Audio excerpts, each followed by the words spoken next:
પાટણમાં રામનવમીની શોભાયાત્રામાં કોમી એકતાના દર્શન. મુસ્લિમ બિરાદરો દ્વારા ઠંડા પાણીની પરબનું કરાયું આયોજન.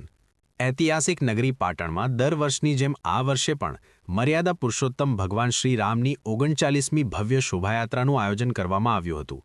આ પ્રસંગે પાટણની વર્ષો જૂની ગંગાજમની તહેઝીબ અને કોમી એકતાના અનોખા દર્શન થયા હતા. પાટણના વતની અને હાલ સાઉદી અરેબિયા અને દુબઈ સ્થાયી થયેલા ઉમરખાન રાવમાં ખાસ વતનની આ પરંપરા નિભાવવા 7 સમંદર પારથી પાટણ પધાર્યા હતા.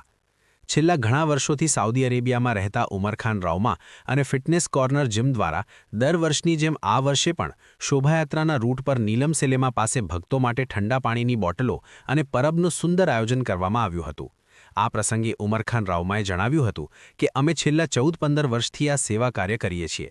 પાટણ એક એવી ઐતિહાસિક નગરી છે જ્યાં કોઈ ભેદભાવ નથી. વિશ્વમાં ભલે ગમે ત્યાં યુદ્ધો ચાલતા હોય, પણ ભારત અને પાટણનો આ ભાઈચારો આખા વિશ્વ માટે એક સંદેશ છે. હિન્દુ મુસ્લિમ બિરાદરો હળીમળીને રહે અને એકતા જળવાય, તે જ અમારો મુખ્ય હેતુ છે. આ સેવા કેમ્પની મુલાકાત લેતા વિશ્વ હિન્દુ પરિષદના અગ્રણી નીતિનભાઈ વ્યાસે મુસ્લિમ બિરાદરોની આ પહેલને હૃદયપૂર્વક બિરદાવી હતી. તેમણે એક ખૂબ જ ધાર્મિક સંદેશ આપતા જણાવ્યું હતું કે રામ રહીમ અને રામલલ્લાની પરંપરાને નીલમ સિનેમા વિસ્તારમાં મુસ્લિમ બિરાદરો આગળ ધપાવી રહ્યા છે, તે આવકારદાયક છે. રામ શબ્દમાં 2 અક્ષર છે અને અલ્લાહ શબ્દમાં પણ 2 અક્ષર છે, અને આ બંનેનો જ્યારે સમન્વય થાય છે ત્યારે ત્રીજો 2 અક્ષરનો શબ્દ બને છે પ્રેમ. આ સેવા કેમ્પ એ જ પ્રેમ અને સૌહાર્દનું પ્રતીક હોવાનું તેઓએ જણાવ્યું હતું. સાઉદી અરેબિયાથી ખાસ રામનવમી નિમિત્તે સેવા આપવા આવેલા પાટણના વતની ઉમરખાન રાવમાની આ સેવાને રામ ભક્તોએ પણ બિરદાવી હતી, તો હિન્દુ સંગઠનો અને મુસ્લિમ અગ્રણીઓએ સાથે મળીને ભાઈચારાની મિસાલ કાયમ કરી હતી.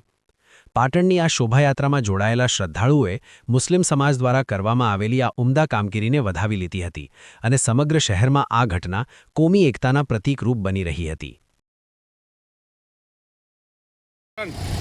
આજે પાટણના અંદર 39મી શોભાયાત્રા રામજી ભગવાનની આજે એમનો જન્મદિવસ છે. જે વખતે અમે લોકો પાટણ શહેરના અંદર લગભગ 14-15 વર્ષથી અમે લોકો આ પાણીનું આયોજન કરતા રહીએ છીએ. અને આ સંદેશ જે પાટણ અને ગુજરાત અને ભારતનો જે મેસેજ અમે ભાઈચારાનો બધા જ ધર્મના લોકો અમે એક સાથે મળીને બધા જ તહેવારો સાથે કરતા હોઈએ છીએ.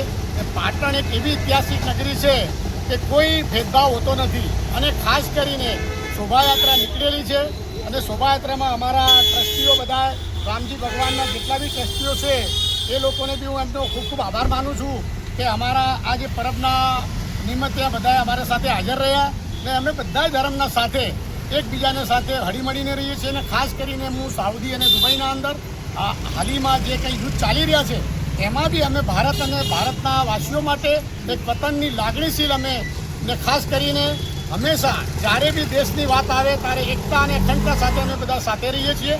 અને ખાસ કરીને ભાઈચારો, હિન્દુ અને મુસ્લિમ ભાઈઓનો ભાઈચારો વધે, આ બધી પ્રવૃત્તિ સાથે લોકોને એક મેસેજ આપવા માગું છું કે આપ સૌ આ વસ્તુને જાણમાં રહી અને આપ એકબીજાના સાથે મળીને હળીને કામ કરવી એવી બધાને મારી નમ્ર વિનંતી છે.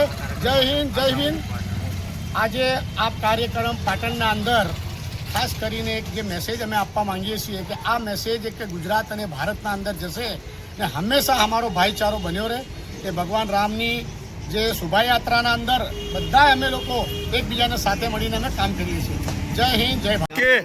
રામ રહીમની અને રસખાનની પરંપરાને નીલમ વિસ્તારમાં જે પરંપરાને ધપાવવાની વાત છે એ મુસ્લિમ બિરાદરોનું ખૂબ ખૂબ હું હૃદયપૂર્વક આવકારું છું.